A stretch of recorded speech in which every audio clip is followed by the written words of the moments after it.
Assalamualaikum warahmatullahi wabarakatuh. Perkenalkan, saya Asih Sulastri dengan NIM 12330500123. Saya dari Ilmu Hukum semester 4 kelas D.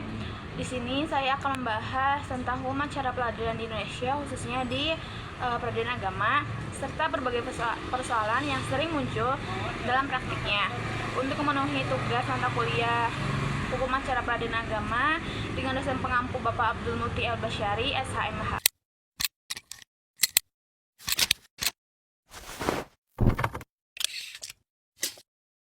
Sebagai negara hukum, Indonesia memiliki beberapa jenis peradilan. Salah satunya adalah peradilan agama, yang secara khusus menangani perkara-perkara yang menyangkut kehidupan umat manusia, seperti perceraian, hak asuh anak, hibah, zakat, dan ekonomi syariah.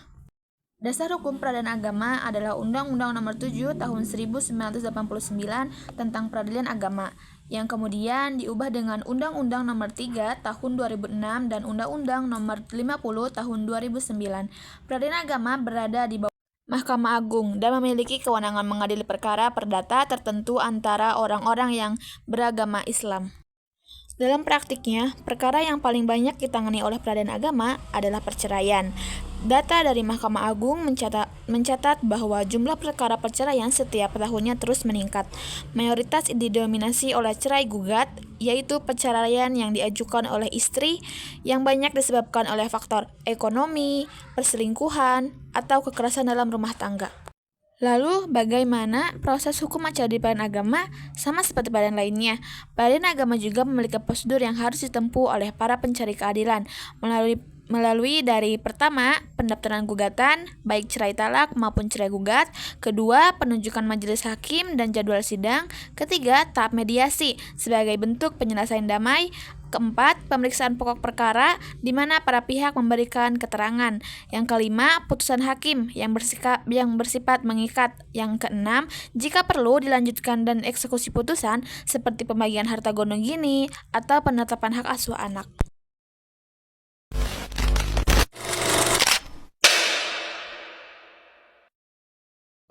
Salah satu ciri khas hukum acara peradilan agama adalah adanya tahapan mediasi.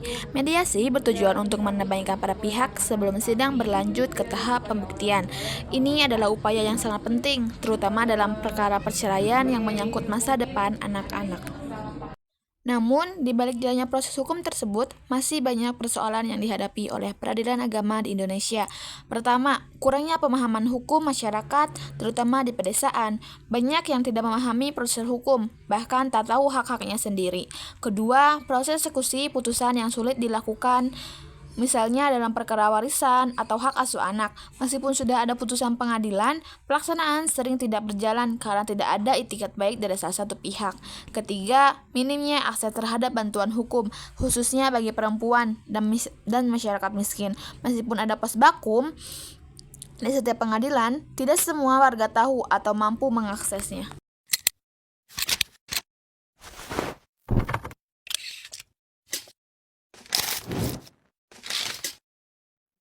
Oleh karena itu, diperlukan upaya serius untuk memperbaiki kualitas peradilan agama, baik dari segi pelayanan maupun pendekatan kepada masyarakat. Pendidikan hukum, sosialisasi prosedur hukum, dan pemberdayaan masyarakat harus ditingkatkan agar sistem peradilan benar-benar bisa diakses oleh semua kalangan. Peradilan agama bukan hanya tempat untuk memutuskan perkara, tetapi juga wadah untuk mencari keadilan yang berlandaskan pada nilai kemanusiaan dan agama. Dengan pemahaman yang baik terhadap hukum acara serta kesadaran hukum yang tinggi di masyarakat, kita berharap peradilan agama dapat menjadi lembaga yang benar-benar melindungi hak setiap warga negara tanpa terkecuali. Demikian video ini saya sampaikan, semoga dapat menambah wawasan dan bermanfaat bagi kita semua. Wassalamualaikum warahmatullahi wabarakatuh.